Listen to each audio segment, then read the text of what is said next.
नारद जी महाराज ने आकर के भगवान से कहा कि ठाकुर जी अब आप ब्रज में ही लीला करते रहेंगे कि आगे की द्वारिका लीला, मथुरा लीला ये सब कैसे होंगी? ठाकुर जी बोले, सांची पूछो नारद, तो मैं भूल चुका हूं कि मैं परमात्मा हूं, मैं भूल चुका हूं कि त्रिलोकी स्वामी हूं। आप सब देवता मंत्रणा करके कुछ ऐसा व्यवस्था करो ना कि कोई और संभाल ले वैकुंठ को, कोई और कर ले आगे की लीला। मैं इन ब्रजवासियों के बगैर रह नहीं पाऊंगा, और मैं तो फिर भी चला जाऊंगा क्योंकि मैं परमात्मा हूं, मेरे अंदर मोह नहीं है। पर ये ब्रजवासी, इनको तुमने झूठे को जाकर अगर बोल दिया ना कि श्री कृष्ण जा रहे हैं, इनके प्राण निकल जाएंगे। मुझे जाता हुआ देखना तो इनके लिए सबसे बड़ा दुर्भाग्य होगा। नारद जी ने बैठ करके भगवान से बहुत देर चर्चा की और ठाकुर जी से कहा, नाथ आपको आना पड़ेगा और कोई उपचार नहीं।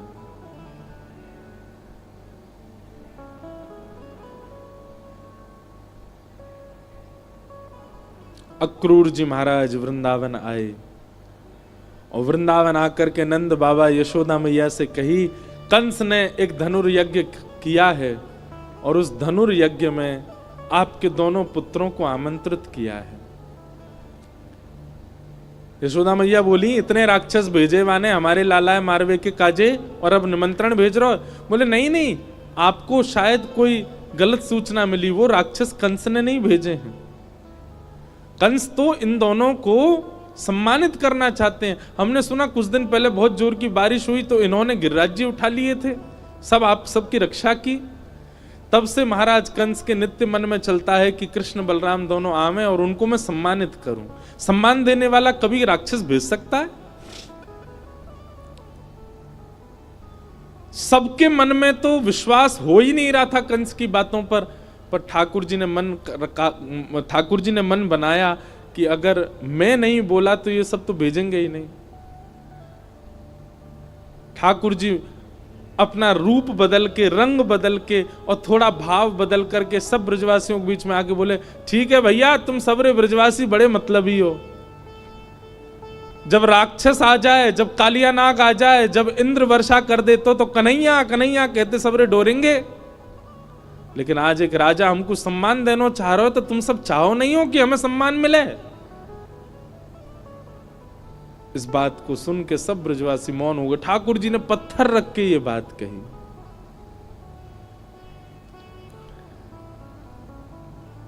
अक्रूर जी महाराज ले जाने के लिए आए हैं श्री ठाकुर जी को।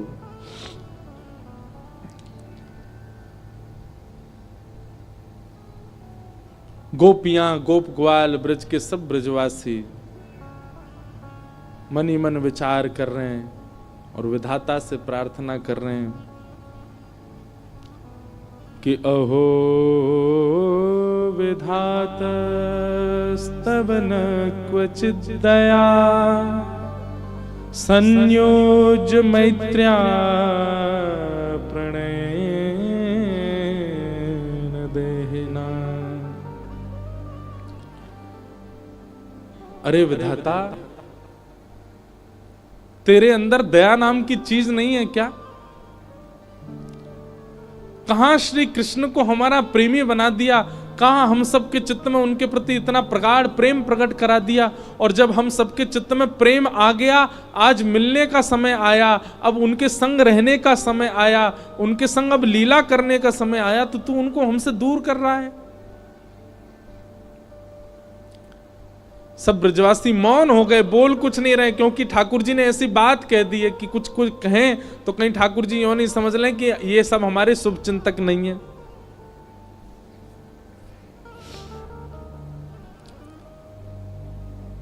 सब ब्रजवासी आज अपने घर नहीं गए, नंद भवन के द्वार पर बैठे हैं और पूरी रात सब सूर्य नारायण से प्रार्थना कर रहे हैं, हे सूर्य नारायण, आप कल उदित मत होना, क्योंकि आपके उदित होते ही लाला हमें छोड़ के चलो जाएगो।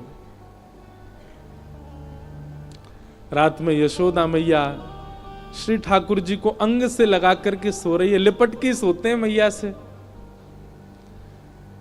मैया को तो थोड़ी घबराहट हो रही है कि मेरो लाला 2 दिन के काजे मथुरा जा रहा है, पर ठाकुर जी के हृदय में तो इतनी वेदना है, इतनी वेदना है।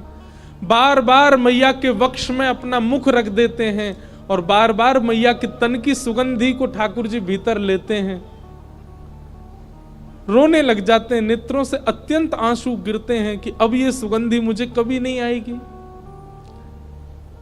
अब मुझको नींद कैसे आवेगी मैया से लिपटे बगैर? मैं कैसे बताऊं मैया को कि मैं छल कर रहा हूं इनके संग, अब मैं चलो जाऊंगा। मैया के एक एक अंग का स्पर्श ठाकुर जी अपनी स्मृति में ले रहे हैं। मैया के हाथ कैसे हैं, मैया को वक्ष कैसो, मैया को मुख कैसो, मैया को पेट कैसो, मैया के चरण कैसे, ताकि जब जब याद आवेगी मथुरा जावे के बाद तब तब अपने हाथन को स्पर्श करके स्मरण कर ले करूंगा।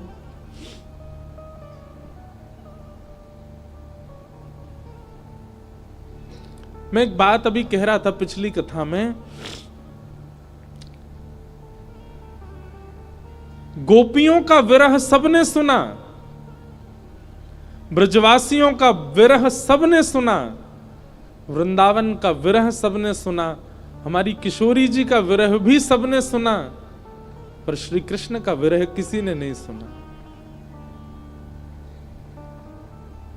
गोपियां वेदना में हैं, ब्रजवासी वेदना में हैं, वृंदावन वेदना में हैं, सब सखियां वेदना में हैं, श्री जी भी वेदना में हैं, पर किसी ने यह विचार क्यों नहीं किया कि कृष्ण भी तो वेदना में है? और मैं व्यास मंच पर बैठ करके कह दूं, संत जनों के सानिध्य में मेरे मुख से निकल रही है ये बात, ब्रजवासी, ब्रज गोपिकाएं, वृंदावन आदि आदि जितने भी विरह हैं, इन सब का विरह एक पडले में रख दो और श्री कृष्ण का ब्रज के प्रति विरह एक पडला में रख दो। कृष्ण का विरह भारी है, पर क्योंकि वे पुरुष हैं इसलिए उनका विरह छुपा हुआ है।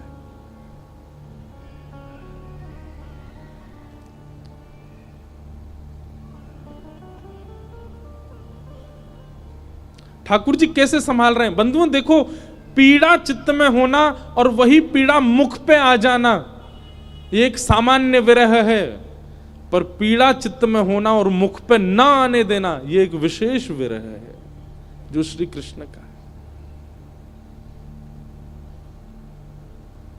द्वारिका लीला में श्री ठाकुर जी नित्य एक ही करवट से सोते हैं। एक दिन रुक्मणी जी ने कहा कि नाथ आप करवट क्यों नहीं लेते, मैंने बहुत दिनों से देखा है आप एक ही करवट से सोते हो, आप रात में जिस तरफ मुख करके सोते सुबह भी वहीं पाते हो, कोई पीड़ा है? आप कभी सीधे नहीं होते, कभी उस तरफ मुख नहीं करते, क्यों?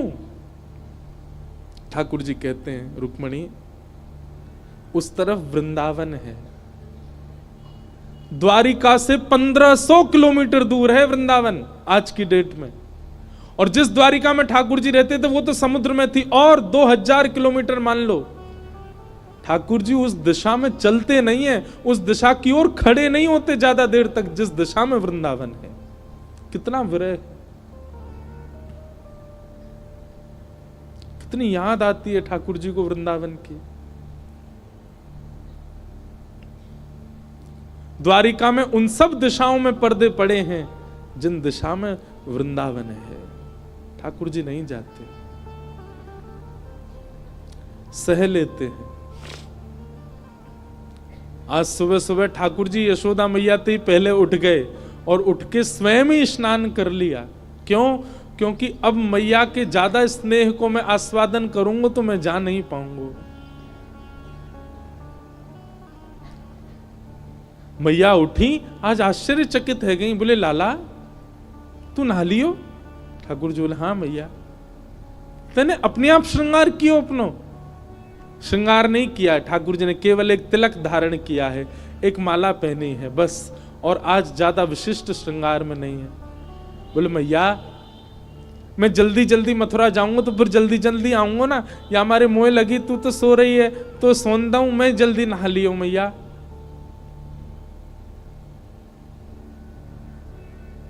यशोदा मैया थोड़ी सी विचलित तो हुई आज तक ऐसा नहीं हुआ था। ठाकुर जी ने मन में विचार किया, अक्रूर जी से जाके कहा, अभी ब्रह्म मुहूर्त है, सुबह की बेला है, सब ब्रजवासी अभी सो रहे होंगे, मैया यशोदा नंद बाबा उठ जाएं, केवल इनको प्रणाम करके हम चलें मथुरा की ओर। अक्रूर जी महाराज बोले, जी भगवान। जैसे ही जाकर के द्वार खोला ठाकुर जी ने, असंख्य गोपियां, असंख्य ग्वाल, सब ब्रजवासी, गैया, सब खड़े हैं वहीं पर। और द्वार खुलते ही किसी के मुख से स्वर नहीं निकल रहा, पर नेत्रों से आंसू गिर रहे हैं। ठाकुर जी कह रहे हैं, अरे तुम सबरे सोए ना, तुम सब गए ना? अरे भैया इतना उदास काय को है रहे हो, इतना रुदन काय को कर रहे हो? मैं आ जाऊंगा ना, परसों आ जाऊंगा ना मैं। 2 दिना की तो बात है, ऐसे निकल जाएंगे 2 दिना तो।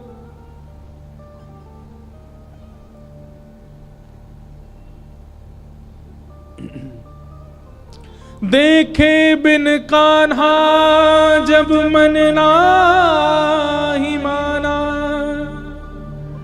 इन आंखों से आज हमने ब्रह्म पहचाना। कृष्ण चरण कमलों में मन को लगाना, इन गोपियों का ताना ये उल्हाना, दर्शन का बहाना है। गोपियां बहाने बना बना करके आती हैं। घर में मक्खन धरोए फिर भी जबरदस्ती मक्खन लेवे जामे कि या बहाने कन्हैया दिख जाएगो। घर में गैया बंधी है, गोबर धरोए, पर गोबर लेवे के काजे जबरदस्ती नंद भवन में भीतर घुसे कि कन्हैया दिख जाएंगे। इन बहानों से श्री कृष्ण को नित्य देखने वाली गोपियां वो 2 दिन बिना कृष्ण के कैसे रहेंगी? भगवान के सखा मधुमंगल, श्री दामा, तन सुखा, मन सुखा, धन सुखा, सुबल, तोष, सब एक कोने में बैठे। मधुमंगल आके बोले लाला तू जा तो 2 दिना को रहो, लेकिन तने एक बार भी विचार नहीं कियो ये श्री दामा ये सुबह उठते या को नियम है 11 वर्ष थे। भगवान के अधिकतर सखा सब ठाकुर जी से बड़े हैं उम्र में। हमारो नियम है 11 वर्ष थे। हम रोज सवेरे उठ करके आंख बंद करके पहले नंद भवन आमे, सबसे पहले 13 मुखमंडल देखें, वाके बाद जलपान करें लाला। तो देखे बगैर हमारे जल हलकते नीचे ना उतरे। और तू 2 दिना के काजे हमें छोड़ के जा रहा हो, हम कैसे जीवित रहेंगे? ठाकुर जी स्तब्ध हो रहे हैं, मौन हो रहे हैं, कहां समझाएं, अब शब्द नहीं है ठाकुर जी के पास। भगवान किशोरी जी के पास गए, चरणों में प्रणाम किया। राधे राधे, ये स्तुति ठाकुर जी ने ही गाई है, आज भी बरसाने में गाते हैं सब। ठाकुर जी गा रहे हैं, राधे राधे करुणामयी कृष्ण प्यारी,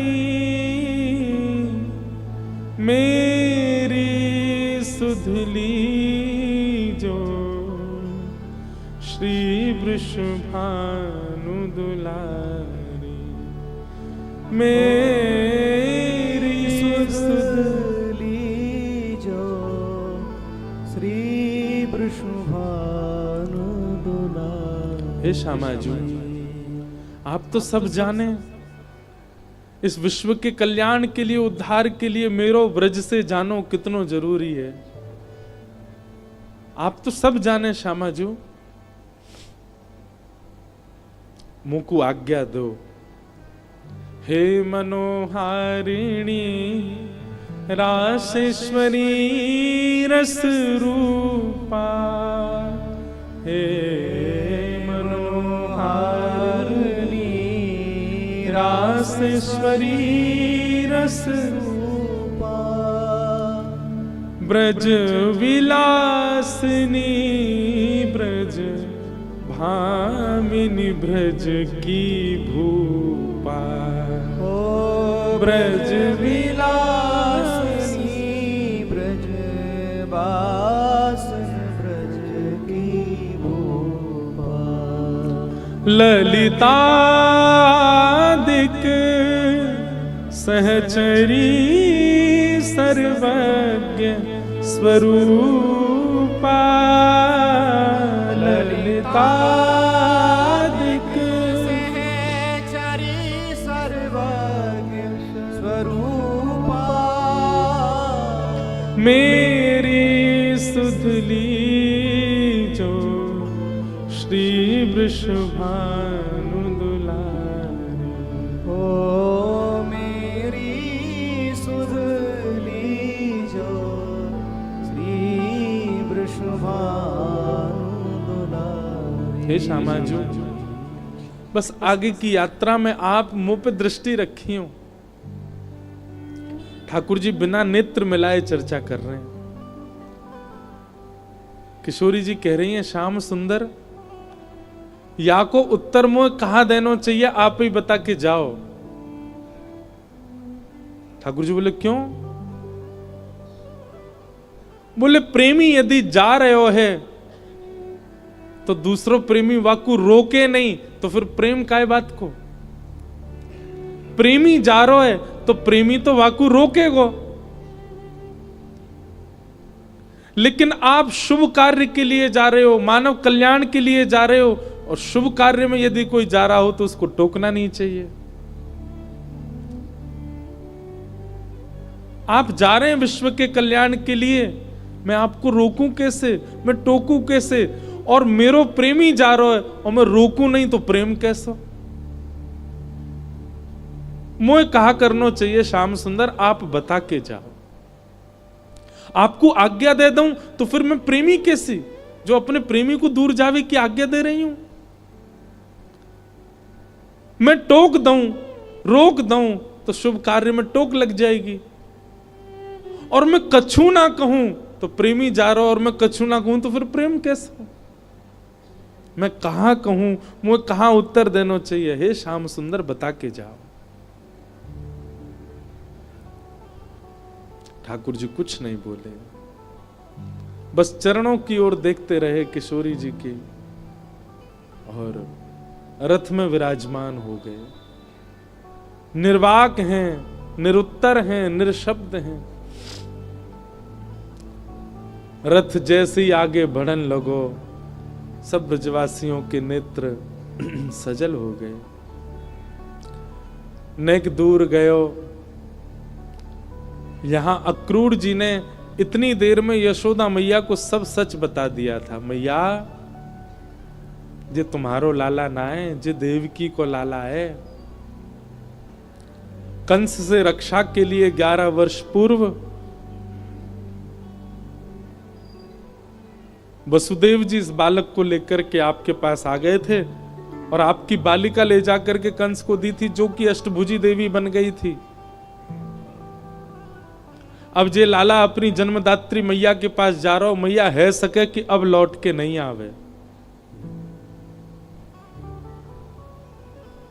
आप कृपा करो। अक्रूर जी को नहीं बताना चाहिए था यशोदा मैया को, पर उन्होंने बता दिया। मैया को तो रक्त ठंडो पड़ गयो, पैर के नीचे से जमीन खिसक गई।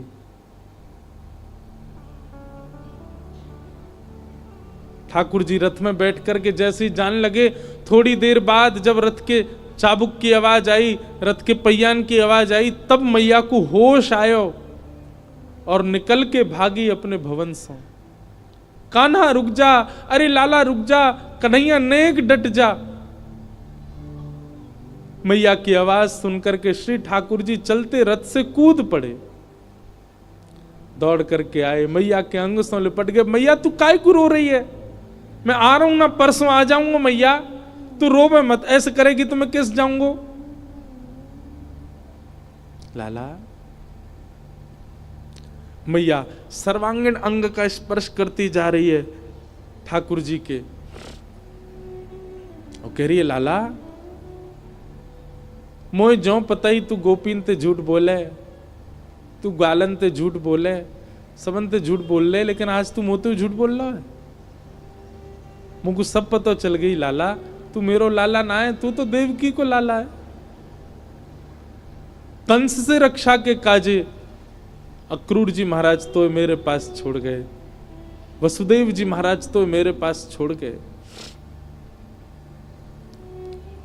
11 वर्ष 56 दिना तक मैंने तेरो पालन पोषण कियो, मक्खन खावे के काजे तो को छड़ी दिखाई, उखल में बांध दियो, कभी तेरे पीछे छड़ी लेकर के भागी, कभी तेरो कान मरोड़ दियो, कभी तेरो हाथ जोड़ते पकड़ लियो लाला, ऐसो कोमल सो मेरो लाला। आज मुझको ग्लानी है रही है, मैंने क्यों कियो ये सब? नाय मैया, तू मेरी मैया है, तू सब कर सके, तू को सबरो अधिकार है, तू अबई मोको मार ले मैया, तू को सब अधिकार है मैया, मैं तेरो ही तो हूं। लाला तेने बहुत प्रेम दियो मोको, तेने बहुत स्नेह दियो मोको, पर मैं इतनी निष्ठुर नहीं हूं कि एक मैया के प्रेमास्पद को हमेशा के लिए अपने पास रख लूंगी। मैं भी तो मां हूं, मैं भी तो समझूं कि बालक के बिछुड़वे को कष्ट कहा हुआ, आज समझ रही हूं।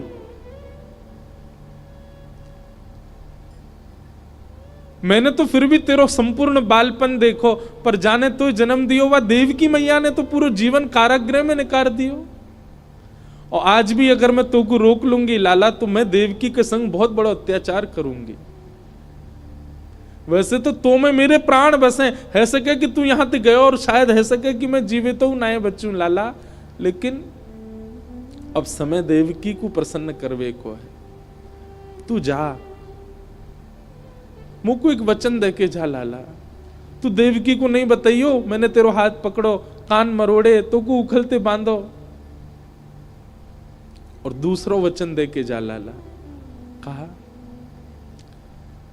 तो कुछ जब भी खबर पड़े कि यशोदा मरणासन अवस्था में है, वह समय आ जाइयो मेरे पास,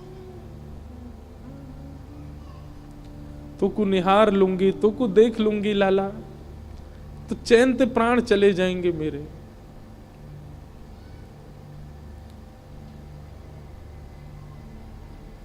ठाकुर जी लिपट गए यशोदा मैया से,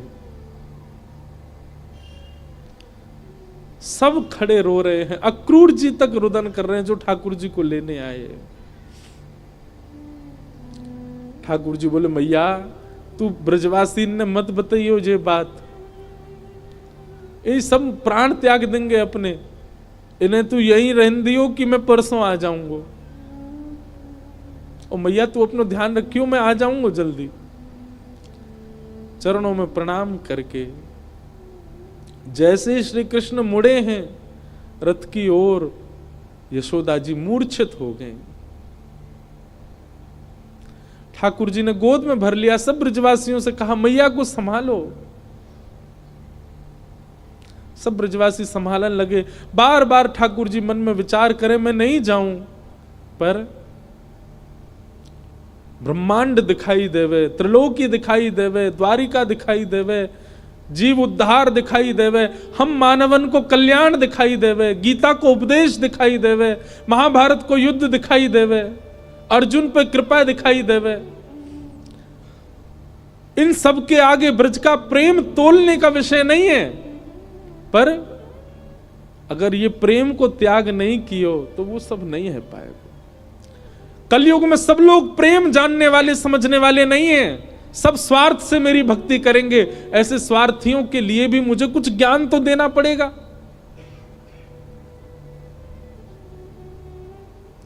बंधु हमारे ब्रज के ब्रजवासी पता है क्या कहते हैं?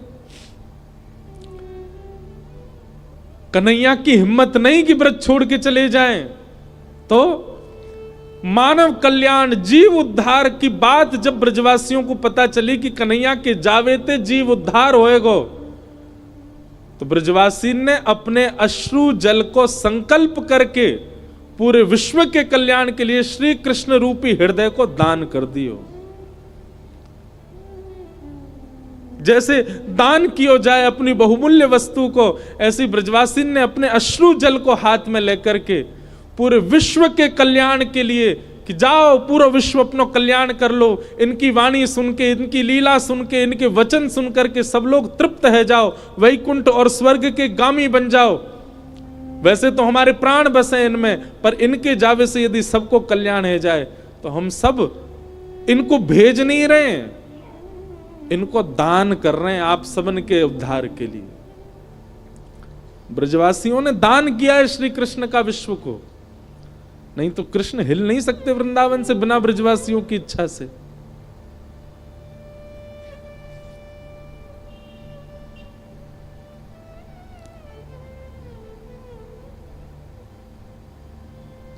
सब देख रहे हैं रथ की ओर।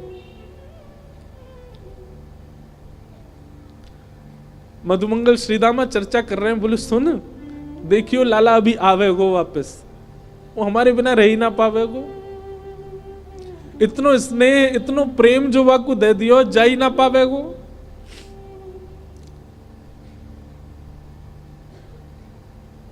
मधुमंगल बोलो श्रीदामा पर ये जा रो है, ये आना रो लौट के। आज हमें लाला पे संशय ना है रो, हमें अपने प्रेम पे संशय है रो कि क्यों ना आ रो जी लौट के। रथ दिखता रहा खड़े रहे, ध्वजा दिखती रही खड़े रहे, और जैसे ही रथ दिखना बंद हुआ, ध्वजा दिखनी बंद हुई, नहीं आए ठाकुर जी लौट के। असंख्य ब्रजवासी वहीं मूर्छित हो गए ठाकुर जी को बिना देखे। नंद बाबा बोले अरे मधुमंगल श्रीदामा, ए भैया ये कहा कर रहे हो, देख परसों आ जाएगा लाला, ये देख सब मूर्छित है गए, जल्दी जा संभालो। सब ब्रजवासी इनको लगायो, कोई जल लेके आ रहा हो, कोई जल पान करा रहा है, गोपी इनको ले ले करके घर की ओर भाग रहे हैं। ऐसी विरह वेदना सबके चित्त में है रही है। अरे केवल मानवों की बात नहीं है, गौशाला में बंदी 9 लाख से अधिक गैया, वो उनके बछड़ा भी दूध नहीं पी रहे हैं आज, उनकी बछिया भी आज दूध नहीं पी रही है। सब केवल अपने कान उठा के श्री कृष्ण को खोज रहे हैं। बंधुओं एक बात कहूं आपसे, लिख लीजिएगा, बद्रीनाथ आपको मुक्ति दे सकता है, जगन्नाथ आपको महाप्रसाद देंगे, द्वारिका आपको सुख देगा, रामेश्वरम आपको पुण्य देगा, वृंदावन केवल विरह दे सकता है। केवल विरह है वृंदावन के पास, केवल प्रेम है वृंदावन के पास। पुण्य की कामना से वृंदावन मत जाओ, वैकुंठ की प्राप्ति की कामना से वृंदावन मत जाओ। वृंदावन केवल विरह समेटे हुए है अपने अंदर।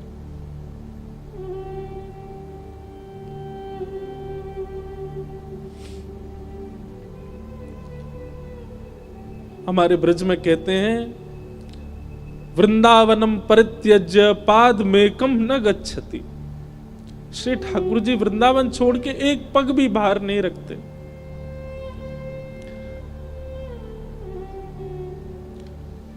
तन गया है ठाकुर जी का द्वारिका मथुरा, आत्मा तो आज भी वृंदावन में ही है, प्राण तो अब भी वृंदावन में ही है श्री ठाकुर जी के। वो कभी नहीं जा सकते वृंदावन छोड़ करके। क्यों ब्रजवासियों के प्राण नहीं निकल गए कृष्ण विरह में? क्योंकि अब स्थूल रूप से भले ही कृष्ण नहीं दिख रहे हैं, सबके अंतस्थ में श्री कृष्ण बैठ गए हैं। गोपियां नेत्र बंद करके अपने अंतस्थ में ही अनुभव कर रही हैं। ऐसा लगता है कृष्ण छू रहे हैं, पर आंख खोल के देखती हैं तो है नहीं। ये अनुभव ब्रजवासियों को जीवित रखता है। प्रत्यक्ष में वो स्थिति नहीं है।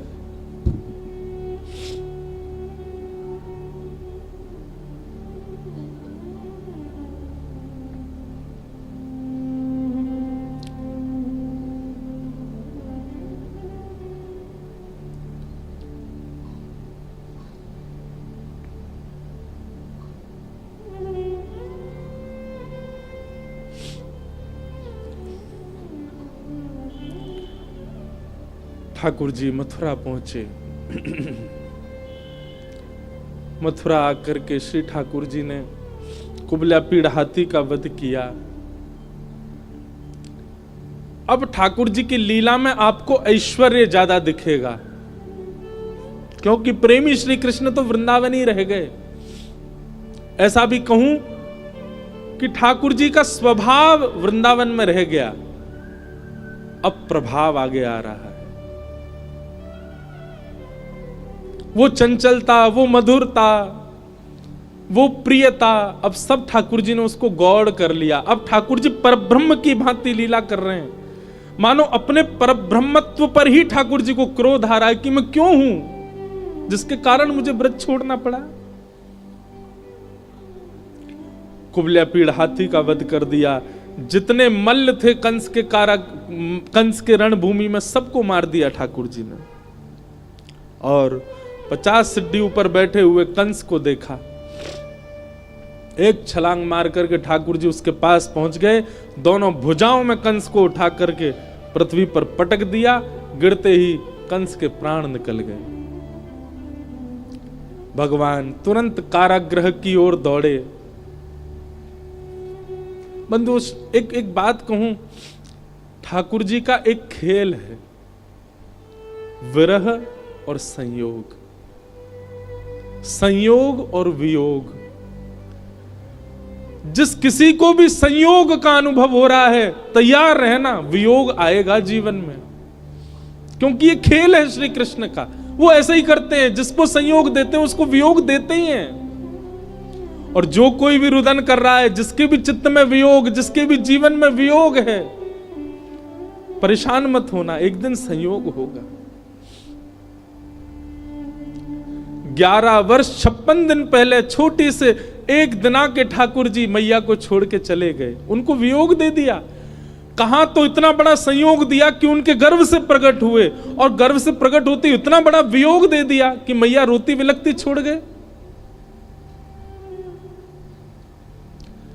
11 वर्ष 56 दिन तक मैं किसका पक्ष लूं, यशोदा जी का या देवकी का? देवकी मैया रोज कारागृह में खिड़की पे खड़ी हो जाती है, ऊपर साधन नहीं है तो जबरदस्ती घड़े पे घड़ा रख के या कोई ऐसी व्यवस्था करके खिड़की के ऊपर खड़ी हो जाती है, और वहां से वृंदावन से आने वाले लोगों को बुलाती है। बोले सुनो, कहां ते आ रहे हो? बोले हम तो वृंदावन ते आ रहे हैं। अच्छा, तुमने वृंदावन में कुछ देखो? अरे बड़ी सुंदर लता गुल्म, यमुना जी, ऐसी रेणु, ऐसी गैया, ऐसे गोप ग्वाल। देवकी मैया बोले सबसे सुंदर कहा है वृंदावन में? मैया सबसे सुंदर तो यशोदा को लाला है। अरे मैया कैसो चले, कैसी बात बनावे, कैसे नैन मटकावे, वाके अंदर तो ऐसी सुगंधी आवे। अरे हम तो सांची पूछो, हम तो भैया देखवे जामे। द्वार वहीं खिड़की पे खड़ी खड़ी देवकी रुदन करती है, मैं कब देखूंगी अपने लाला को? काश इन्होंने यशोदा की लाला की जगह एक बार कह दिया हो तो देवकी को लाला। उनका विरह कम नहीं है। 11 वर्ष 56 दिन कहां ब्रजमंडल में इतना आनंद, इतना सुख, इतने उत्साह। कई लोग मुझे बोलते हैं ठाकुर जी क्यों, कितना बुरा किया ठाकुर जी ने ब्रजवासियों के साथ। ठाकुर जी को देवकी का विरह दिखाई दे रहा है। जहां लाखों नर नारी आनंद कर रहे थे, वहीं एक कारागृह में बैठकर के सिसक सिसक के रो रही है देवकी। पता चला जब देवकी को कि मेरे लाला ने गिरिराज जी उठाए हैं, 7 दिन तक अन्न जल नहीं पाया, केवल जल पी करके व्रत कर रही है कि मेरे लाला स्वस्थ रहे, मेरे लाला को कोई पीड़ा नहीं हो। जैसी पता चलती कोई राक्षस वृंदावन चलो गयो है, देवी की मैया उसी समय तप में बैठ जाती। हे विधाता, आप जैसे कहेंगे वैसे जीवन जीऊंगी, पूरी युवावस्था मैंने जेल में निकाल दी, बस मेरे लाला को स्वस्थ रखी हूं, प्रसन्न रखी। आज 11 वर्ष 56 दिन बाद उस कारागृह में चंदन की सुगंधी आ रही है। उस कारागृह की ओर एक प्रकाश आ रहा है। जैसे देवकी मैया ने कारागृह के द्वार से झांक करके देखा, श्याम वर्ण है, मधुर कटाक्ष नेत्र हैं, अद्भुत अधरामृत है, घुंघराले केश हैं, सुंदर पटका डाले हैं श्री ठाकुर जी, त्रिभंग लली श्याम सुंदर टेढ़ी सी चाल चलते भय आ रहे हैं मैया की ओर। जैसे ही मैया ने देखा, देखते ही मैया तो न्योछावर हो गई लाला पे। मेरो कन्हैया आ गयो, मेरो लाला आ गयो। जेल के भीतर ही नृत्य करने लगी। ठाकुर जी दौड़े मैया के पास, ताला खोल के भीतर प्रवेश किया। मैया ने अपने अंक में भर लिया। 2 बार मूर्छित हो गई देवकी, ठाकुर जी को अंक में भर के। ठाकुर जी ने बहुत स्नेह किया। मैया ने लाला को हाथ पकड़ लिया और पकड़ करके बोली, लाला अब तू नहीं जाएगो मुझे छोड़ के, कहीं नहीं जाएगो, कभी नहीं जाएगो, वचन दे मुझको, नहीं तो प्राण त्याग दूंगी। ठाकुर जी के चित्त में यशोदा का भी स्मरण होता है। देवकी मैया, मैया मैं तो वचन दे रहा हूं, अब नहीं जाऊंगा, अब तेरे पास आ गया, तेरे पास ही रहूंगा मैं। श्री कृष्ण का विरह कौन सुनाता है? श्री कृष्ण का विरह कौन गाता है? उनकी वेदना कौन समझ पाता है?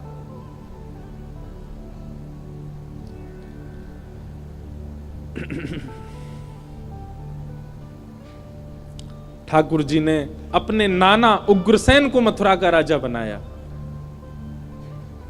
और माता पिता से आज्ञा मान करके बोले, पिताजी अब मैं अध्ययन की इच्छा है मेरे चित्त में, आपकी आज्ञा हो तो मैं पढ़ने जाऊं। वसुदेव देवकी की आज्ञा से श्री ठाकुर जी सांदीपनी गुरुकुल अवंतिका उज्जैन पढ़ने के लिए गए और वहां सांदीपनी उपाध्याय के यहां श्री ठाकुर जी ने संपूर्ण शिक्षा ग्रहण की। वहीं ठाकुर जी को सुदामा नाम के मित्र मिले। लौट करके भगवान आए, उद्धव जी महाराज को